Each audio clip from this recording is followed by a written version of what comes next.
Welcome. Imagine this.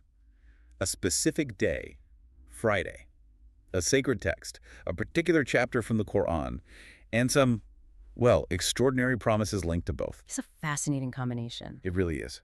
Today we're doing a deep dive into something truly profound. Surah Al-Kahf, that's the 18th chapter, or Surah of the Qur'an. A surah many Muslims engage with weekly. Exactly. And our mission here is to unpack the layers of meaning, the reported benefits, especially reciting it on Fridays, and its powerful link to, well, protection from major tribulations. And we're drawing on solid sources for this. Yes, absolutely. Yeah. We've looked at authentic narrations, hadith from Prophet Muhammad, peace and blessings be upon him, insights from respected Islamic scholars, and even some contemporary analysis, all to give you a shortcut to understanding this vital text. Sounds good. Where should we start?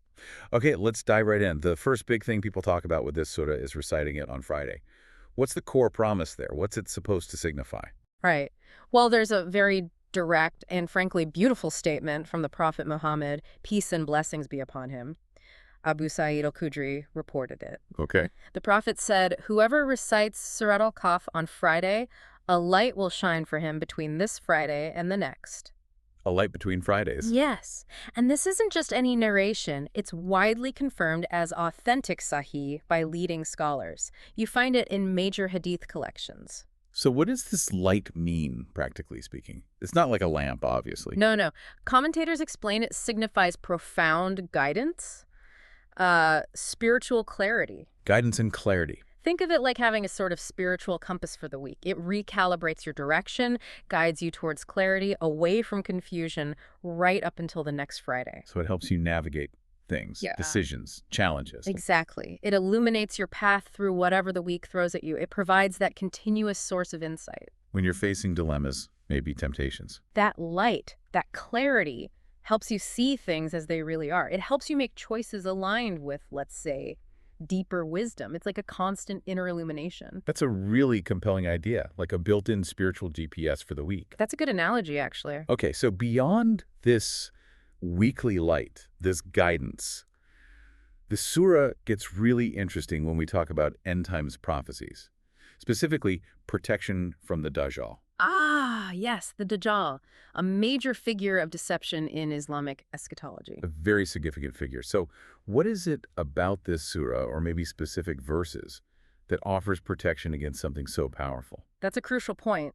And there are actually a few different narrations about which specific verses offer this protection. Multiple authentic ones, mind you, in the major collections. Okay, like what? For instance, there's a hadith from Abu al-Darda stating, whoever commits 10 verses from the beginning Surah Al-Kahf will be protected from the Dajjal. The first 10 verses, memorizing them. Committing them to memory, yes. But then other narrations, also authentic, mention 10 verses from the end of Surah Al-Kahf. Ah, okay. So beginning or end?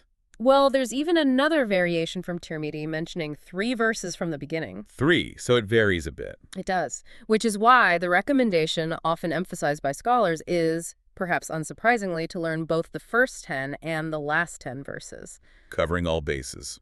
Like a dual shield, you said earlier. Precisely. And importantly, respected scholars like Imam Shafi'i, I also linked the general Friday recitation of the entire surah to this protection from the Dajjal. So just reading the whole thing on Friday could also provide that protection. That's his view, yes. It suggests a kind of comprehensive power within the whole surah. Right. So if someone wants to aim for this protection, and also that weekly light, when exactly should they recite it on Friday? Is there a best time? Good question. The recommendation is generally to recite the entire surah either the night before Friday, so Thursday evening after sunset, or on Friday itself, any time before Maghrib prayer, which is sunset on Friday. Anytime during the day on Friday, basically. Essentially, yes. Though the scholar Ibn Abidin offered some practical advice. He said it's best to do so early on Friday in order to rush to the good and to avoid forgetting. Makes sense. Get it done early, don't risk missing it. Exactly. The earlier the better to ensure you capture those blessings. Okay, this brings up a bigger question then. Why this surah, Surah Al-Kahf? Why is it singled out for these specific, profound benefits? The light, the protection from the Dajjal. What's the deeper wisdom here? Well, esteemed commentators, figures like Nawawi, Qurtubi, Qarif, they've thought a lot about this. They point out that the surah contains tremendous signs and portents. Signs importance. Yes. The idea is that someone who regularly reads these verses and really ponders their meanings, they're essentially building up a kind of spiritual immunity Immunity against what? against deception, including the ultimate deception of the Dajjal, because they've internalized these deep truths about faith, reality, materialism. Ah, I see. Because the surah itself deals with those themes. Very much so. They describe it as presenting powerful stories of the struggle between true belief in Allah and the realities of faith and materialism. Reflecting on these stories provides clarity, fortitude against worldly distractions and, well, deceptions. So the stories themselves are key. Absolutely. Although it's also said that ultimately it's a secret whose knowledge Allah alone possesses. Believers follow the Prophet's guidance with certainty, even without fully grasping every single reason. Trusting the guidance. Yeah. But the stories clearly play a huge role in conveying the message. You mentioned stories. What kinds are in there? Oh, they're powerful. The surah is filled with beautiful reminders. There's the famous story of the young men, the sleepers of the cave, who sought refuge and put their trust entirely in Allah against persecution. Right, the story that gives the surah its name, the Yep, cave. exactly. And then there's the intriguing, quite complex story of Prophet Moses, peace be upon him, and his journey with Khidr. What's that one about? It really highlights the limits of human understanding and the importance of recognizing Allah's hidden wisdom behind events that might seem baffling or even wrong at first glance. It's about patience and trusting a bigger plan. Fascinating. Okay, let's dive deeper into one story you mentioned earlier, the one that seems particularly relevant today, the man with the two gardens. What happens there? Ah, yes. This is such a vivid cautionary tale about hubris, really. Hubris. Pride, arrogance. So this man, the story tells us, was incredibly wealthy, immensely successful. He had these two amazing gardens, vineyards actually, fields of grapes. Sounds idyllic. It was. Yeah. Protected by date palm trees, rivers flowing right through them, meaning he wasn't even dependent on rain. Total self-sufficiency, it seemed. Wow. And beyond that, he had horses, carriages, lots of children, other businesses. The text paints a picture of just extraordinary affluence and success. Okay, so where did it go wrong? There's usually a but in these stories. Indeed. His downfall was his attitude. He became completely boastful, utterly consumed by pride. He was talking to a companion, a friend, and he basically attributed all his success to himself. Just look what I have achieved. He completely forgot or ignored that it was Allah, God, who provided it all. That's a dangerous path. Arrogance is seen as a major sin, isn't it? One of the worst, yes. And he got so lost in his wealth and power that he even started doubting the day of judgment. He actually said he thought his gardens, his palace would never perish. Oh dear. That sounds like tempting fate. You could say that. The consequence described is immediate and devastating. Right after this boastful conversation, Allah sent a punishment. Some interpretations say a storm, others a calamity that instantly destroyed everything. Everything, the gardens. Wiped out, gone.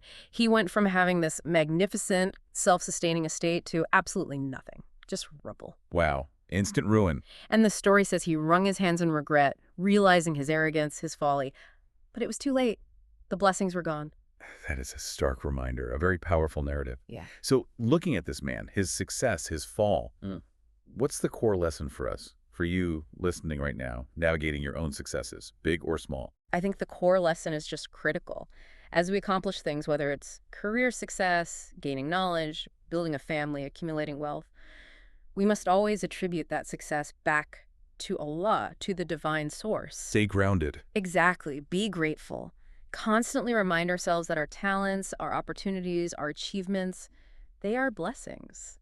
This story hammers home that humility and gratitude are absolutely key. Especially when things are going well. Perhaps most importantly then, it's easy to get caught up in our own perceived brilliance, But that pride, as the story shows, can lead to ruin. Humility protects us from that. Humility and gratefulness. Always key. What an incredible deep dive this has been. It really covers a lot of ground. It does. We've talked about that promise of light shining between Fridays if you recite Surah Al-Kahf. We explored the verses, first 10, last 10, maybe even the whole surah, offering protection from the Dajjal. Significant protection. Absolutely. And we've really seen the profound wisdom embedded in its stories, especially that crucial lesson of humility and gratitude from the man with the two gardens. The stories really bring the principles to life. They truly do. So, maybe a final thought for you to ponder as we wrap up.